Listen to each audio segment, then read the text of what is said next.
So I want to come back here and just make a little bit of an update-ish video on why I hate Studio Series, because there is other stuff I don't like about Studio Series, but I also just want to talk about something that people keep bringing up in Stellaris Prime's comment section about my original video. So people keep saying for the Transformers 1 figures that I should just buy YOLO Park if I wanted accuracy. But what if I wanted my Transformers to transform? Like, you guys, I want a Optimus Prime who looks accurate to the movie, who is in right scale, who looks good. I can transform into the cool truck he turns into. Yes, I want Yellow Park. They look amazing. Yes, I already collect the blockies. They don't transform, but they look amazing. I still want one that actually transforms. You know, like that sort of defeats the purpose of figures and stuff. But I don't mind non-transforming Transformers. Yeah, they're just cool. But anyways, onto the actual reason why I'm making this video. So, Studio Series does not know how to have fun.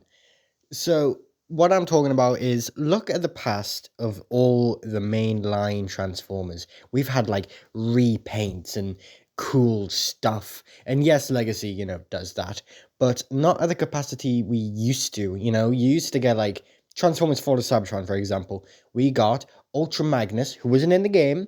Well, he was in multiplayer, but he was made of Optimus. Okay, that's pretty cool. All right, let's look at the Wreckers. We got Fall of Cybertron Wreckers, who, may I add, again, did not appear in the game. And they still gave us really cool repaints of the Combaticons turned into the Wreckers that turned into a Combiner. That's awesome. That also transferred into Earth Wars, so it's still going on now, Like, the cancelled, leaks, like Onslaught was going to be the Fallen. Like, that looks awesome.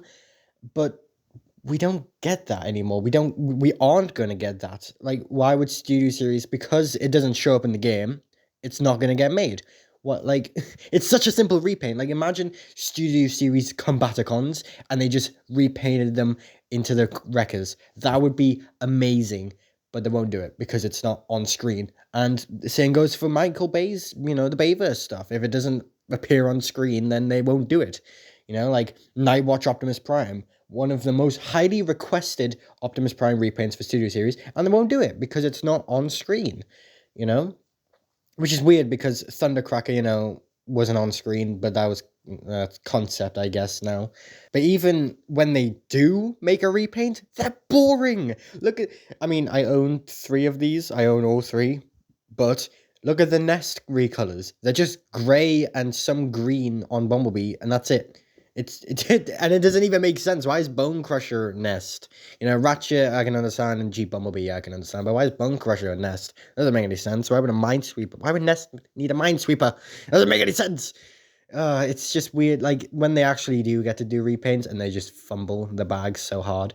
Like Studio Series doesn't know how to have fun. And you might be saying, oh, but Legacy, like they don't do much fun, but they do. They took Galvatron and turn it into Straxus. Like, that's fun, They made Flame out of Studio Series Megatron. They already did technically a Studio Series repaint, but it's in Legacy. They did the same with that sniper woman I forgot the name of from IDW 2.0. That was a Studio Series figure turned into Legacy. That was the first ever time we saw that. That was a big thing and no one was talking about it. The fact that we got a Studio Series figure in Legacy. But yeah, just Hasbro doesn't. Well, it's not. Well, actually, probably is Hasbro, but it's mostly Hasbro who doesn't know how to have fun. It's not the designers, because the designers, they probably fight for them. They probably, want these things, but the higher ups just like no. Like the designers are not the ones we should be attacking. It's the higher ups at Hasbro who keeps making these demands and marks. Okay, and with Studio Series, they've put themselves in this like we need to make everything accurate. So they can't do anything that's not considered accurate. It's just but yeah, they won't make certain toys actually accurate. It's really weird, Studio Series. There is multiple things I don't like about it. I'm excited for a lot of figures that I still want a lot of figures from that line, I want Long Haul. I want all the Constructicons actually. They look pretty cool. But yeah, it's just they just don't. They need to express. They need to get out there, have fun, make random repaints. Who cares if it was on screen? Like technically, it was on screen if you played the multiplayer for Fallen Cybertron. So, but yeah, I just think we should have fun and we should just be more like in the past, because we're always in the past. We're always doing G1, aren't we? So may as well just go back to the past and be like, yeah, we'll bring some new repaints in. Like, it's easy money, in my opinion. I mean, I understand maybe, people will be like, oh, who's this? But like, they did that in the past. Just do it now, And hey, it gets molds out there, gets names out there as well. Like, when are we gonna get a new world? You still need the trademarks, right, for the characters. When are we gonna get another impactor, right? Like, they need the trademarks, so may as well just repaint Onslaught into impactor. You know what I mean? But yeah, I just want to come on here and just express that I don't really like that part of Studio Series as well, and also the YOLO Park stuff, because that's a bit stupid. Yes, I want accuracy, but I still want them to transform, guys. Come on.